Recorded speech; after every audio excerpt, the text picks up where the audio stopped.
Ça a été du coup ta journée? Tu sais l'histoire avec le mec là qui t'avait saoulé, ça en est où? Oh, je te parle frérot. Ah frérot, il se passe quoi? Non mais c'est bon, tu casses les couilles là, tu me fais chier. Tu te prends pour qui? Enfin comment ça je te casse les couilles, je m'intéresse à toi Mais et... non, mais je sais pas, tu me parles comme si j'avais 6 ans, genre. Bah non, je te parle, on discute. Mais je te demande comment Non, mais ça c'est va, bon, tu me tu fais réponds, c'est chier. tout. Mais T'es vraiment, sérieux non, gros? c'est bon, Ah, parle meilleur. Non, mais c'est bon. Oh! Dans cette vidéo, on voit une situation d'incompréhension. En effet, la discussion semble dans une impasse où finalement les deux parties ne se comprennent plus. Il peut y avoir de multiples ressentis, des deux côtés d'ailleurs. Côté du jeune, ça peut être une frustration par rapport aux questions parfois sur l'intimité, sur son intimité. Parfois le jeune n'a pas envie de partager son intimité, il a un sentiment de gêne par rapport à ça. Mais il y a aussi de nombreux autres raisons qui peuvent faire réagir le jeune de cette manière. Si vous êtes dans cette situation, il y a plusieurs possibilités. Tout d'abord, il faut respecter sur le moment le silence de votre jeune. Forcer à ce que votre jeune parle ne va faire parfois que brusquer et votre jeune va finalement se recroqueviller sur lui, encore moins parler. Il faut respecter sur le moment l'espace de votre jeune. Dans un deuxième temps, après avoir respecté son espace, vous pouvez aussi exprimer vos sentiments, vos inquiétudes par rapport à lui. Vous pouvez aller le voir avec bienveillance et sans jugement et lui dire par exemple: je suis là pour toi, j'ai envie de savoir ce qui se passe pour toi et je m'inquiète de ce qui se passe actuellement pour toi. Je souhaite mieux te connaître et savoir s'il y a des choses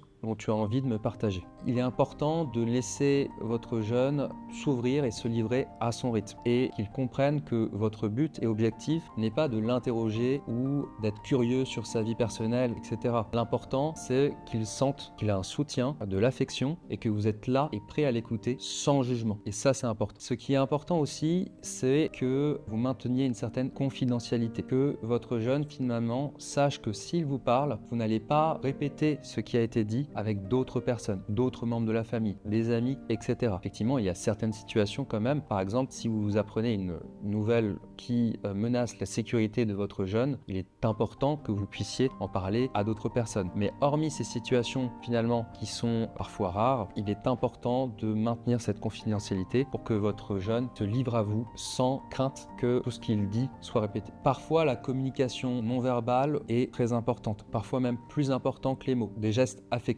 parfois peuvent maintenir un état de confiance et permettre à votre jeune de s'ouvrir petit à petit. Autre possibilité, réaliser avec lui des activités sans pression, sans nécessité de discussion, par exemple des sorties dans la nature, aller au cinéma ensemble, faire du bowling, lui cuisiner son repas préféré, faire des activités avec lui finalement sans pression va permettre d'améliorer une certaine complicité entre vous et peut-être que après ces moments où la pression va diminuer, il se sentira plus en confiance pour se livrer à vous. Il est important lorsque votre jeune se livre même un petit peu qu'il ressente que vous l'écoutez activement et sans jugement. Cela va lui permettre de ressentir toute votre affection et votre objectif qui est de l'aider. Lorsqu'il sera dans cet état de confiance avec vous, il va se livrer petit à petit et de plus en plus. C'est pour ça qu'une écoute sans jugement, bienveillante est vraiment cruciale. Une autre possibilité est de faire intervenir une tierce personne. Ça peut être une tierce personne de la famille, un ami ou quelqu'un finalement où vous savez